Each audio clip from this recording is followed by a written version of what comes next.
राम राम भाई और बहनों, आप सभी का केजी की कथाएं चैनल पर हार्दिक अभिनंदन और स्वागत। आज मैं आपको आश्विन शुक्ल पक्ष की पूर्णिमा यानी शरद पूर्णिमा, जिसे चांद पूनम भी कहते हैं, उसके बारे में जानकारी दूंगा। साथ ही इस व्रत का क्या विधान है और क्या कहानी है वो भी बताएंगे। तो बड़े प्रेम, आदर और श्रद्धा के साथ सुनिए ये जानकारी और कहानी। तो चलिए पहले इस कथा के बारे में जानकारी प्राप्त करें। इस व्रत में प्रदोष और निशित दोनों में होने वाली पूर्णिमा की जाती हैं। यदि पहले दिन निशित व्यापनी और दूसरे दिन प्रदोष व्यापनी न हो तो पहले दिन व्रत करना चाहिए। पुराणों तथा शास्त्रों में ये अवगत कराया गया है, यानी ये बताया गया है कि शरद पूर्णिमा की रात्रि में चंद्रमा की चांदनी में अमृत का निवास करता है। उनकी किरणों से अमृतत्व व आरोग्य की प्राप्ति होती है। चंद्रमा की किरणों से अमृतत्व व आरोग्य की प्राप्ति होती है। अब आप व्रत का विधान सुनिए। इस दिन प्रातःकाल अपने आराध्य देव को सुंदर वस्त्र आभूषण से सुशोभित करके उनका यथाविधि षोडशोपचार विधि से पूजन करना चाहिए। अर्धरात्रि के समय गाय के दूध से बनी हुई खीर का भगवान को भोग लगाना चाहिए। खीर से भरे पात्र को रात में छत पर खुली चांदनी में रखना चाहिए। इससे रात्रि के समय चंद्र की किरणों द्वारा अमृत गिरता है।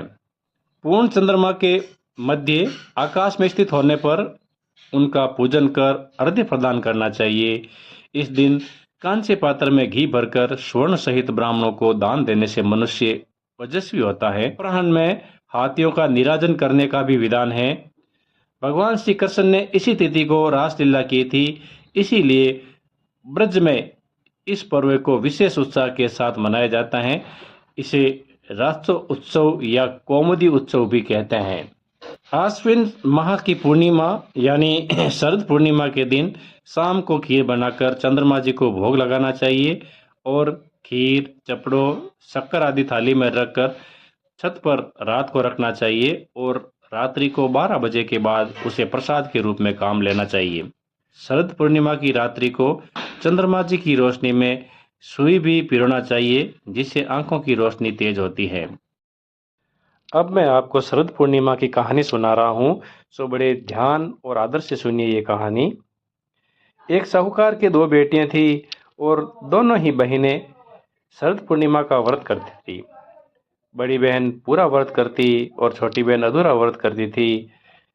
जब उन दोनों की शादी हो गई तो दोनों के बच्चे हुए, लेकिन छोटी बहन के जो बच्चा होता वो जीवित नहीं रहता, मर जाता। एक दिन छोटी बहन ने पंडित जी को बुलाकर पूछा कि मेरे बच्चे जीवित नहीं रहते हैं, जन्म होते ही वो मर जाते हैं। तब पंडित जी ने कहा कि तुम शरद पूर्णिमा का अधूरा व्रत करती हो, इस कारण तुम्हारे बच्चे जीवित नहीं रहते। यदि आप पूरा व्रत करोगे तो आपके बच्चे जीवित जरूर रहेंगे। जैसा कि पंडित जी ने बताया, छोटी बहन ने अब पूरे विधि विधान के साथ शरद पूर्णिमा का व्रत किया, लेकिन फिर भी थोड़े दिन बाद लड़का होकर मर गया। उस मरे हुए लड़के को उठाकर पलंग पर सुला दिया और चादर से ढक दिया। फिर उसने बड़ी बहन को बुलावा भेजा। बड़ी बहन आई और पलंग पर सोए हुए लड़के को छूते ही लड़का जागने लग गया, लड़का उठ बैठा गया। तब छोटी बहन ने कहा, ये सब आपके पुण्य प्रताप का ही फल है, जब मेरा बच्चा जीवित हुआ है। अब से मैं भी हमेशा ही शरद पूर्णिमा का पूरा व्रत करूंगी। आप तो पूरा व्रत करती थी, लेकिन मैं अधूरा व्रत करती थी, इसी दोष से मेरे बच्चे जीवित नहीं रहते। आपके छूते ही बच्चा जैसे गहरी नींद से उठा हो, वैसे ही रोने लग गया। हे पूर्णिमा माता, जैसे साहूकार की छोटी बेटी की आपने गोद भरी, वैसे ही आप सभी की गोद भरना।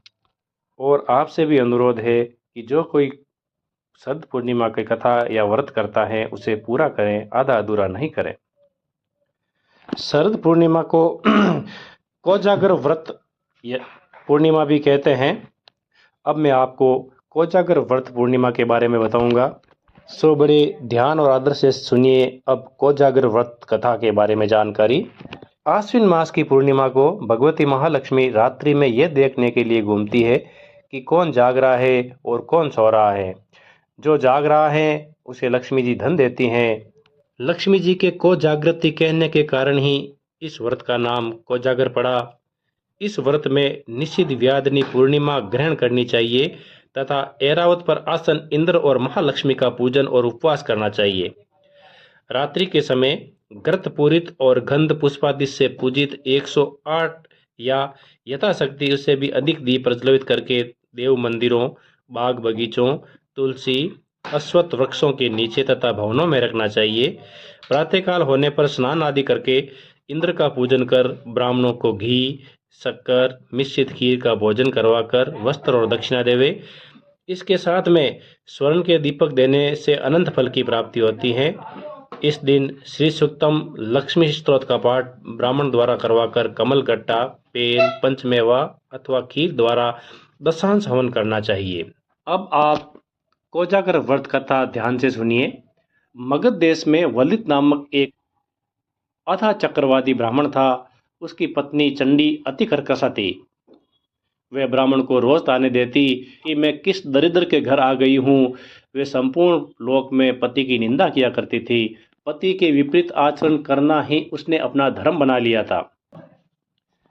वह पापिनी रोज पति को राजा के यहाँ से चोरी करके धन धान्य के लिए उकसाया करती थी।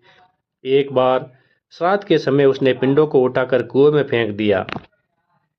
इससे अत्यंत दुखी होकर ब्राह्मण जंगल में चला गया, जहां उसे नाग कन्याएं मिली। उस दिन आश्विन मास की पूर्णिमा थी, यानी शरद पूर्णिमा थी।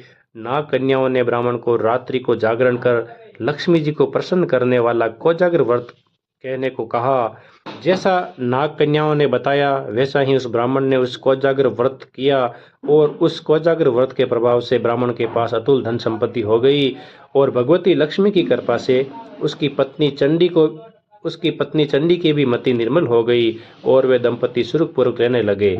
इस प्रकार जो कोई इस कोजागर व्रत को सुनेगा वो भी मोक्ष को प्राप्त करेगा और भगवती लक्ष्मी उन्हें धन धान्य से संपन्न कर देगी।